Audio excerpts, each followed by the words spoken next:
Un jeune ne peut pas être religieux. On ne peut pas aimer la religion. Pourquoi? Parce que je pense que les gens ont en tête un peu l'image du jeune qui aime la vie et à qui on dit profite de ta vie, t'en as qu'une. Mais je profite de ma vie en fait, mais religieusement. Vous n'avez jamais bu d'alcool? Je n'ai jamais bu d'alcool. Pourtant, dans le Coran, je sais qu'il y a des versets sur le vin. Absolument. Et Oui. c'est pas, j'ai l'impression que c'est le vin festif. Non, en fait, vous savez,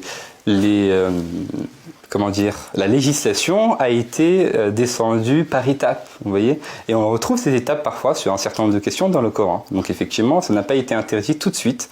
D'abord, on a dit aux compagnons du prophète de s'en éloigner. Il y a dedans effectivement des choses qui sont bien, mais aussi des choses qui sont mauvaises. Et puis ensuite, ne vous approchez pas de la prière lorsque vous êtes ivre. Et puis ensuite, on interdit purement et simplement. C'est pour ça qu'on dit toujours, oui, mais pour appliquer sa religion, on ne va pas juste voir dans le Coran. Beaucoup de gens qui nous disent c'est pas écrit dans le Coran. Oui, mais au fait, il y a le Coran et puis il y a d'autres sources aussi.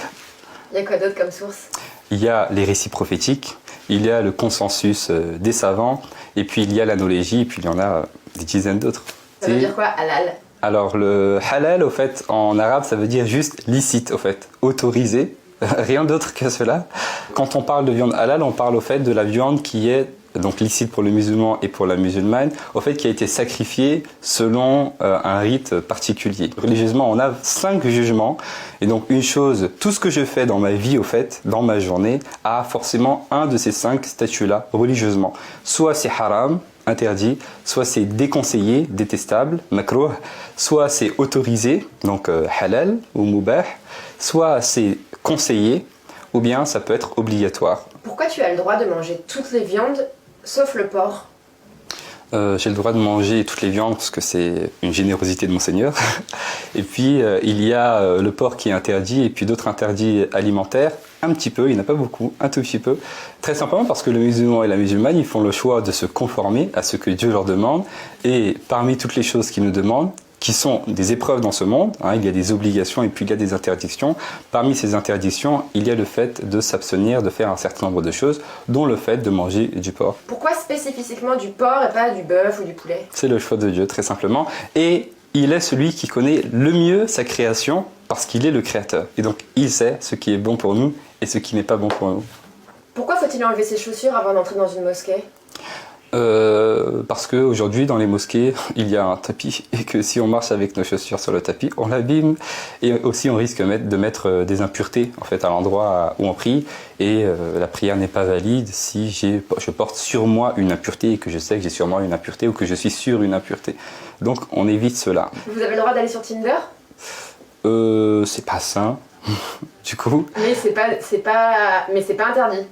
Mais au fait, l'objectif peut déterminer au fait le jugement de la chose. Donc l'objectif là, c'est de rencontrer des personnes en dehors du cadre de mariage. Donc effectivement, c'est pas une chose qui est autorisée. Par contre, rencontrer une personne pour faire connaissance dans le cadre, dans l'objectif de se marier, là effectivement oui, ce serait autorisé. Est-ce que tu as des amis non croyants? J'ai des amis non croyants. Alors maintenant mon activité du coup me prend pas mal de temps et du coup forcément on est un peu moins en lien, mais j'ai des connaissances non croyantes bien sûr. Et ça donne lieu à des débats? Oui forcément, d'autant plus aujourd'hui avec les débats qui courent dans les médias, oui ça donne lieu à des débats effectivement. Oui. Comme quoi? Comme pourquoi est-ce que vous faites toujours une différence entre les hommes et les femmes? Pourquoi est-ce que vous ne mangez pas de porc? À quoi ça sert le ramadan? Des questions un petit peu basiques, et puis parfois des questions qui sont un peu plus poussées, qui demandent de la réflexion. Genre, pourquoi tu crois en Dieu en fait? Comment on devient imam? Alors il n'y a pas au fait à la base de cursus vraiment dédié religieusement pour devenir imam. Au fait, ce sont les personnes qui ont atteint un degré vraiment haut dans les sciences religieuses et qui ont les capacités d'être imam. Eh bien, les gens leur demandent d'être imam, très simplement. Maintenant, effectivement, aujourd'hui, l'organisation des choses fait qu'il est nécessaire d'avoir un petit peu des cursus qui soient dédiés. Donc, il existe aujourd'hui des cursus de formation d'imam. Toi, tu as fait quel cursus? Moi, j'ai suivi un cursus de formation donc pour les imams au Maroc que j'ai complété avec des cours un peu traditionnels. C'est l'équivalent d'un bac plus quoi, plus 5? Oui, absolument, bac plus 5. Comment un imam gagne sa vie? Alors, il n'y a pas de schéma au fait uniforme comment un imam gagne sa vie. Dans beaucoup de mosquées, au fait, ce sont les dons des fidèles, effectivement, qui contribuent à un petit peu rétribuer l'imam. Et puis parfois, il y a des mosquées qui ont un peu plus de moyens parce qu'elles ont des relations avec l'extérieur, très simplement. Et si tu devais me donner une fourchette de salaire? Dire 1000, généralement 1500, jusque je sais pas, 3000, mais vraiment, je dis ça à la louche comme ça. C'est quoi le plus dur aujourd'hui dans la vie d'un imam? La considération qu'ont les gens, au fait, et l'image qu'ont les gens un petit peu du rôle. Difficile vis-à-vis, peut-être, si on parle vis-à-vis des gens. Mais au fait, l'imam, il a la conscience tranquille.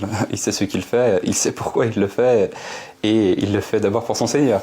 Mais effectivement, le regard parfois des personnes, les dires des uns et des autres, ne rendent pas au fait la tâche facile tous les jours.